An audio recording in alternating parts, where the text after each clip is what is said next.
الصلاة والسلام على رسول الله وعلى آله وصحبه ومن والاه. تقبل الله طاعت. Today's khutbah will be about something, I told you one of the main umbrellas that I'm working underneath it is correcting or fixing misconceptions. حاول تصحيح بعض المفاهيم. Those who were with us just a few hours ago, when I did my khatara, the last thing I said, if you remember, was what? داووا مرضاكم بالصدقات أو بالصدقة أو كما قال صلى الله عليه وسلم. Which means if you want to your illness, you yourself or anyone related to you to be recovered, to be healed, so pay the sadaqah. The concept of to be recovered because of the sadaqah, or the concept of al-ruqya. You know ruqya? What is the ruqya? It is reciting some chapters from the Quran, some verses from the Quran, on someone who's facing a mental or a physical health problem in itself to be healed and to be recovered. Ruqya Sharia, it's part of our religion and it's a part of our faith, no doubt. Okay? But let's see the misconception. Some people who think that they are facing envy, hasad, or they are facing magic, okay? Mas'urin, for example. They go to quote-unquote shuyukh to do what? Ruqya on them. Does this happen in all Muslim world or not? So now, whether I'm doing ruqya by myself, or I'm doing there for someone else, or whether I'm paying the sadaqah with the intention, I want to fix the misconception of doing something for the case of something else to be achieved. And the big misconception. Now, for many reasons, indirectly, many Muslims, they are of the idea that once the ruqya has been done, khalas, the job is finished. Regardless of who's doing it, regardless of the niyyah of the one who's doing it, which is a big mistake. Plus, now for many reasons, when someone recites the ruqya, for example, which could be قُلْ أَعُوذُ بِرَبِّ الْفَلَقِ قُلْ أَعُوذُ بِرَبِّ النَّاسِ, many, ayat. Even with the intention, our minds will be stuck to the fact of the recitation itself. And we forget that the real doer, the real performer of the shifa is Allah, not the Quran.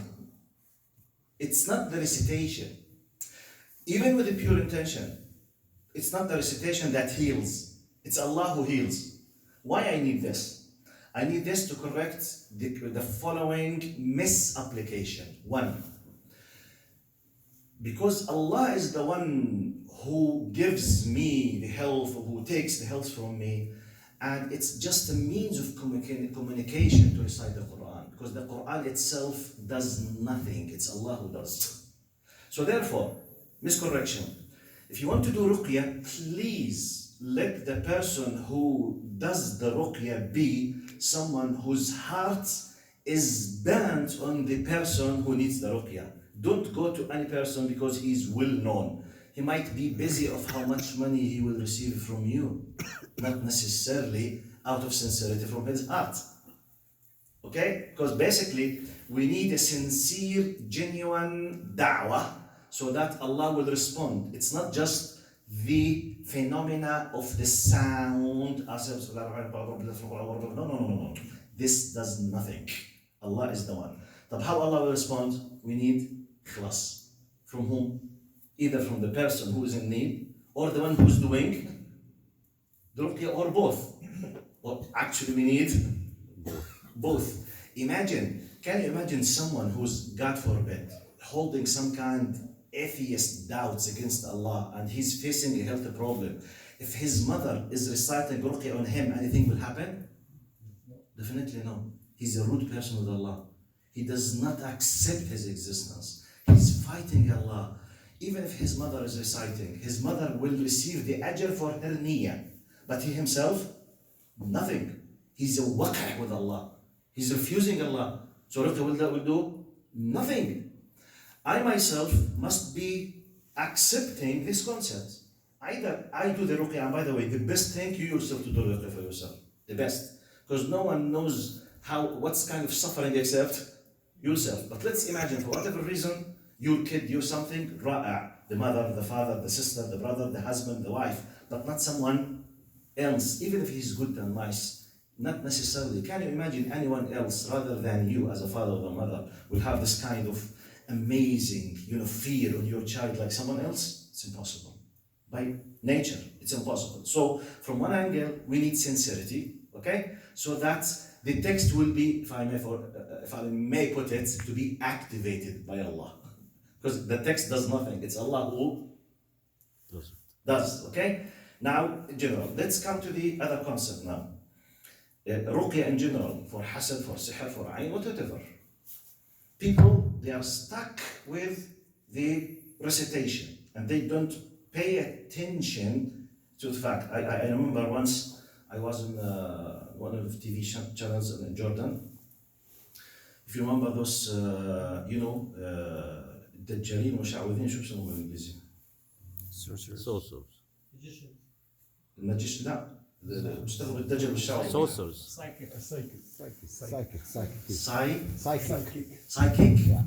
Psychic people. Huh? If you remember about 10 years ago or more, we used to have some of the Nile sats, فضائيات شعوذة. They talk about healing the people through reciting the Quran. Abu Ali, Ali, مش عارف مين فضائيات. They used to put their hand, if you remember, on the screen. يلا يا فلانة, put your hand. يلا اقرأ blah blah blah. They used to have this kind of crystal things, and they mix magic with Quran, with some, and people, from the Arab world, they used to. By the way, the one phone call, 1 minute, $3. Sometimes they keep in hold for 10 minutes waiting. Every minute by $3. And at the same time, maybe 1,000 persons, they are online. Can you imagine? Millions of dollars. Sha'wad, dajjal, cheating the people. So subhanAllah, I was invited on the Jordanian official TV channel to talk about these TV channels. They misled the people. And unfortunately, out of ignorance, the people that used to believe in these things, unfortunately, which is a big mistake from faith of you. By the way, this could lead to shirk. Yes, to associate something with Allah. So subhanAllah, the presenter, she was asking me, what do you think about those people? So I gave this example, I remember. I did not have a Quran with me. At that time, I just had a piece of paper. But let's do it exactly like this. To imagine the example, to make it in short. This is what? Quran.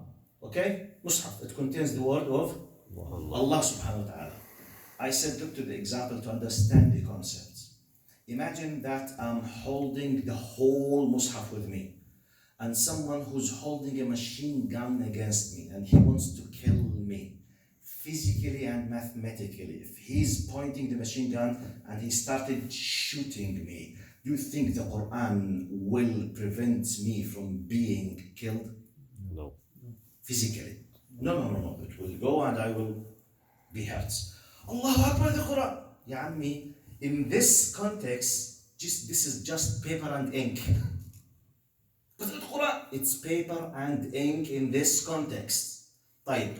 This is the first example. To continue the concept. I do not have the Quran. And I do not memorize anything from the Quran except Alhamdulillah Rabbil Alameen wal Asr. Imagine that I'm a very simple, humble, naive person. Ignorant.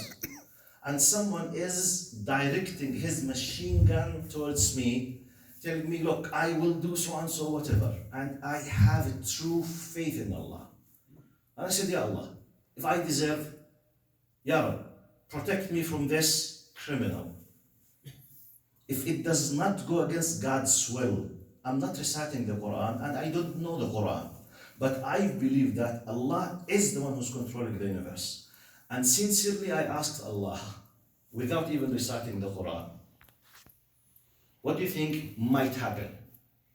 Maybe an earthquake will happen, and this person will die while I'm looking at him and I will not be touched. Maybe the machine gun will stop.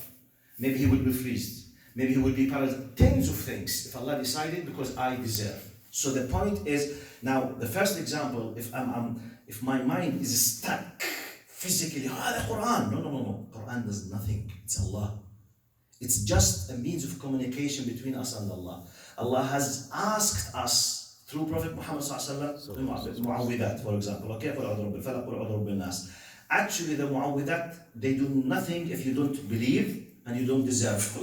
And the one who performs the act is Allah, not the recitation, not the Quran itself. So let's not miss this concept.